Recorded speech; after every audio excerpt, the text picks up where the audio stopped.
You will be surprised to know that before 2019, majority of international medical graduates' jobs in Australia were given to doctors who require a visa, and the doctors who took these jobs were from UK, both in junior and senior roles. During COVID, as border closed, the doctors could no longer come from the UK, and the junior doctor jobs were taken over by the doctors already here in Australia, and these were mostly spouses of Australian permanent residents and citizens. Now, in 2023, the regional and rural towns in Australia have not only had critical shortages of GP, but also difficulty in retaining the GPs in those areas. So Australian government has announced a 5-year international medical graduate recruitment scheme that started in February 2023 to attract qualified GPs and specialists in rural and regional areas. And also, as hospital emergency departments are getting busier, more junior doctors are hired from all over the world to fulfill those deficiencies. In May 2023, the new Australian immigration policy was announced. This is particularly designed to attract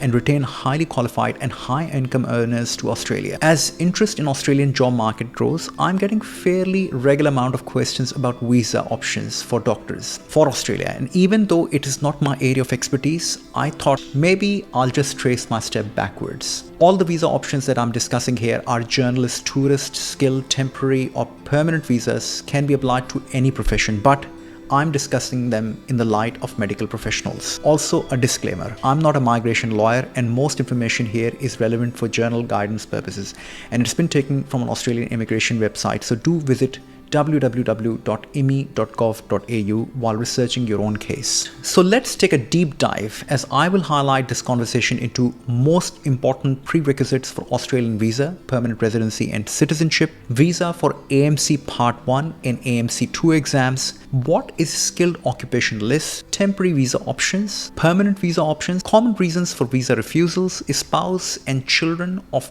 primary applicants, parent visa options, working for other employers like locuming on a temporary visa, English language requirements, and finally Australian citizenship. And finally, I will give you my recommendation based on all of these most important prerequisites for Australian visas. All visas for Australia require a certain essential prerequisites: visitor, working, temporary, permanent, student, business, anything.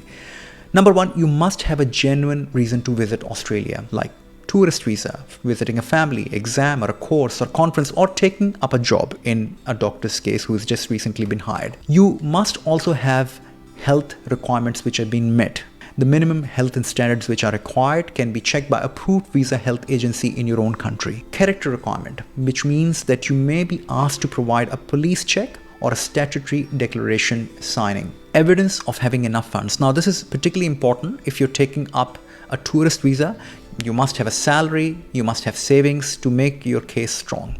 And if you get a visa, you must have a valid medical insurance for the purposes of having a medical cover here in Australia. Now, visa for AMC 1 and AMC 2. If you're only coming for AMC exam, then you can choose a tourist or visitor subclass 600 visa. You can also do clinical observerships, short courses, workshop or conferences on this visa. The price is about $190, and this visa may be granted up to 3, 6 or 12 months, and you can freely travel anywhere in Australia. If you have a family member who is a permanent resident or an Australian citizen, they can also sponsor you for the same subclass 600 visa. So it's a very flexible visa from that point of view. You can also extend subclass 600 visa whilst being in Australia for a further 6 or 12 months for a price of about $475. Requirement for subclass 600 visa, purpose of visit. It can be simply tourism, but if you have AMC exam, courses, conferences, then there's a little chance of refusal. Health requirements. You may have to undergo a medical exam in your own country by an approved medical provider. Character requirement. Sign a statutory declaration and you may be asked to provide police certificates. Have enough funds for the duration of your stay, like bank statements. Roughly, I think about $5,000 for about 3 months of stay is reasonable, but do check an appropriate advice on this matter. Before coming to Australia, you must also purchase a health insurance because visitors are not covered to a hospital or a GP treatment. Every year, Australian government and each of the states determine their skill occupation list to address skill shortages in their area.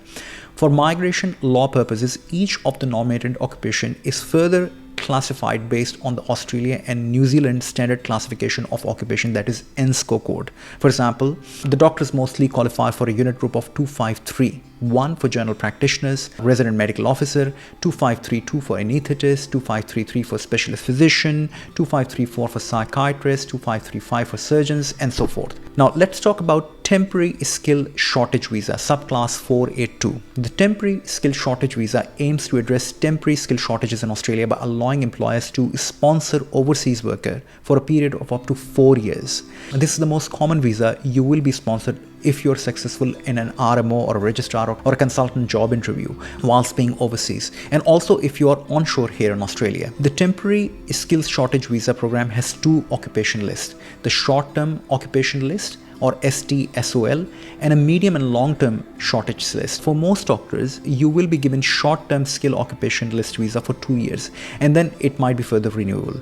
But after about 3 years, most doctors would have already applied for a permanent residency if they fulfill the criteria, which is general or full registration with APRA. There is no age limit for 482 visa. Now, what are the steps of 482 visa? First step, the hospital applies for a sponsorship for the doctor and gives them a transaction reference number for you to lodge an application. The second step is that you use that transaction reference number to apply for a health checkup in your own country and all the dependents that are included in that application. Also provide evidence of English language proficiency, character check that includes police checks and signing a statutory declaration. Once this visa is granted, you can travel as many times in and out of Australia.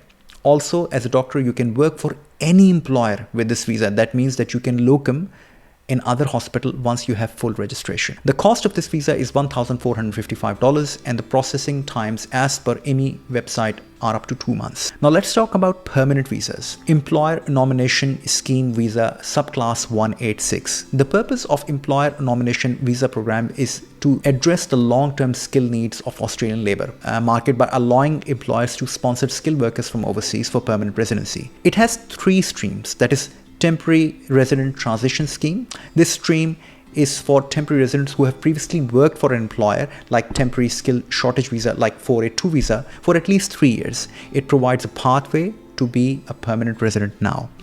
Direct entry streams is for the people who have not really worked on TSS visa or 482 visa and are directly employed from the country of origin to come and work in the area where they're required. And then agreement stream. This stream is for applicants who are being sponsored under a labour agreement. First step is employer sponsorship. The hospital applies for the sponsorship for a doctor, gives them a transaction reference number. The second step, use the transaction reference number to book in your health checkup for you and your dependents. Also, provide all the documentary evidence of your English proficiency, character check, statutory declaration. This is a permanent residency visa. 186 visa, once granted, provides permanent residency to all the successful applicant. It allows them to live and work in Australia indefinitely. You are also now able to access the Medicare, which is Australia healthcare system, for free and apply for an Australian citizenship once you become eligible in a few years' time. There's an age limit of up to 45 years, but there are exemptions based on your qualification and skills, and doctors generally can easily get those exemptions. The cost of this visa is $4,640 and the processing times can be up to 1 year. National Sponsored Migration Scheme 187. This visa is designed to address skill shortages in the regional areas of Australia. It has 2 streams, that is temporary resident transition stream, direct entry stream, same as the previous 186 visa. Steps are pretty much same as any other visa. The cost of this visa is $4,640. The processing times can be up to a year. Skill independent visa. This is where most migrants and doctors get their permanent residency. As soon as you get your full or journal APRA registration, that means that you have now acquired the skill set to be eligible for skill independent permanent residency visa. Now, skill independent 189 visa is a point-based system where applicants are awarded points based on the factors such as skills, age, English requirements, educational qualification for themselves and their spouse if applicable. You need minimum of 65 points. What are the steps? Before applying for subclass 189 visa, you must submit an expression of interest through the online skill select system. After submitting an expression of interest, you will receive an invitation to apply if your skills are in demand. For most doctors, this is not a big issue. Now you need 65 points minimum, but if you accumulate more points, your application will be given a priority. There is no age limit in this visa, but if you are between the age of 25 and 32, you get more points. Cost of this visa is 4,640 and the processing times can be up to 6 months. Subclass 190 visa, it is exactly a subclass 189 visa, but it's a sponsored visa by state or a territory. If you're working in a regional or rural hospital, it is believed that by having a sponsor, it may expedite the process, but the current wait times are same as 189. Rest of the visa is exactly same as 189 visa steps. Common reasons for refusal. If the main applicant or any of the dependents do not meet the health or English level requirements, then the visa will be refused. If you do not meet the skill requirement, that is, you're not a doctor who has attained a general or specialist registration, you have a family member with special needs or health requirement, you can apply for a health waiver, which is a long and a complicated process.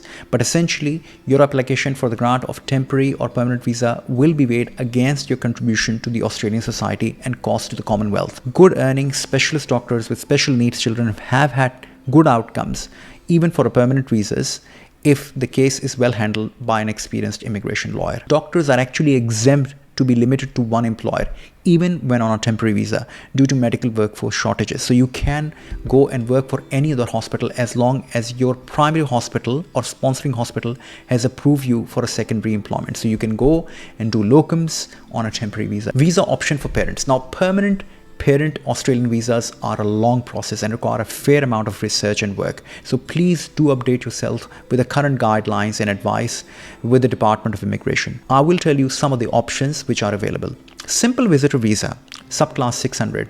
The visa allows the parents to visit their children on Australia for up to 12 months. It is a temporary visa, does not provide any work rights. However, it can be a suitable option for short-term visits. You as a doctor only have to provide a letter of support that your parents are coming, they'll be staying with you, you'll be bearing all their expenses, and that's it. Temporary sponsored parent visa, subclass 870. If you're a permanent resident or an Australian citizen, you can sponsor your parents to come over for a bit longer, but it's still temporary.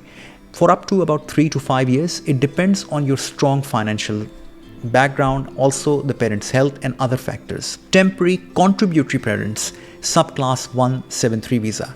This visa is a temporary pathway for parents who want to live and work in Australia for a longer period. It requires substantial financial contribution, almost up to $32,000 from a parent to get this visa. And also, after holding this visa for 2 years, the parents can themselves apply for a permanent residency. Contributory parent visa, subclass 143. This is a permanent visa that allows parents to live in Australia indefinitely. It requires higher financial contribution, up to $48,000, and it has a long processing time. Applicants must also meet the health and character requirements. Parent visa, subclass 103. Now, this is a non-contributory permanent visa for parents who have had children living in Australia as citizen and permanent resident. As per immigration website, the processing times for this visa is well over 28 to up to 29 years. Now, age parents, subclass 804. This is a permanent visa for parents who meet age requirements, generally over 65 years of age, and have children who are living in Australia as citizen and permanent resident. Processing times, again, very long, up to 29 years. Spouse working rights. Even if you're a temporary subclass 482 visa holder, your spouse, that is husband or wife, can have unrestricted work rights. So that's a great benefit. English language requirements for 482 visa. There are certain exemptions. Do check out if those exemptions apply to you. Exemption typically apply to applicants from certain countries, occupations that do not require English language skills, or those who have completed at least 5 years of full-time study in English at the secondary or higher education level. So check if it applies to you. For most doctors, passing an English test is not a problem, and you can easily do an IELTS test of English as a foreign language, internet-based test, that is TOEFL IBT, and Pearson test of English Academic PTE when it comes to temporary or permanent visa. So there are multiple options. Australian citizenship. In order to apply for a citizenship, you must be a permanent resident of Australia, usually about 4 years. There are some exceptions to this requirement. Applicants must meet a good character requirement, which involves providing police clearances from all the countries that they have lived for a certain period of time and declaring any criminal history or association. Integration requirement. Applicants must demonstrate that they are committed to an Australian society and integrated within the community. This can be shown through activities such as employment, education, and for most doctors working in a hospital or a GP setting, it fulfills this requirement easily. Citizenship test. Most applicants between the ages of 18 and 60 are required to pass the Australian citizenship test, which assesses the knowledge of Australian history, government, and the values. The test is conducted in English and is computer based and is based on a book called Australian Citizenship, Our Common Bond. You can also prepare it via an app which is freely available. Applicants must also provide the evidence of their identity, including birth certificates, passport, and other supporting documents in the form of an identification document. It takes about 6 to 8 months to get the citizenship ceremony after passing the citizenship test in an interview. Straight after that, you can apply for an Australian passport. Australian temporary and permanent visa are straightforward processor, and given the intelligence of doctors, if your case is straightforward, all this information is available on imi.gov.au website, and it is 100% online, and by and large you do not need any immigration lawyer or an agent to apply for simple visas and even permanent residency. You must get a health insurance before coming to Australia. Medical is not free for temporary resident, and if God forbid you or your family members end up being in a hospital, the bill can easily stack up to $20,000 to up to $30,000 for a week worth of public hospital stay. I have seen numerous examples from some low-wage migrant workers, but doctors are generally good in this regard. If you're considering AMC 1 exam and it's not available in your country like Pakistan, it is better to choose other countries like Malaysia, Singapore, Thailand, Turkey, as it may be a much cheaper option. But if you are coming to Australia, please make sure that you optimize your visit with local Australian courses, observerships, conferences, because it will be a big plus on your CV. Skill assessment for doctors are based on NSCO codes and are governed by AMC, APRA, and specialist colleges. For junior doctors, it means that you have passed the AMC 1 exam or you are assessed along the competent authority pathway. For senior doctor, it means that your qualifications are assessed by the specialist medical colleges and you are able to get a provisional or full registration. If someone in your family has a health condition, you can apply for a health waiver, but always it's better to consult a good immigration lawyer to make a strong case. Spouses and children are included in your application for a temporary and permanent visa as dependents, and they have unrestricted work and study options in Australia. Lastly, migration options for parents are complicated, but the best thing, if you're a permanent resident, then you can apply for a subclass 870 temporary visa to get them over for up to 5 years. Also, when you're filing for a permanent residency, you can include your parents on a visa application. I hope you like this video. Please subscribe, as 77% watching my videos are still not subscribed to the channel. It supports my small channel. Look after yourself and each other, and I'll catch you up in the next video.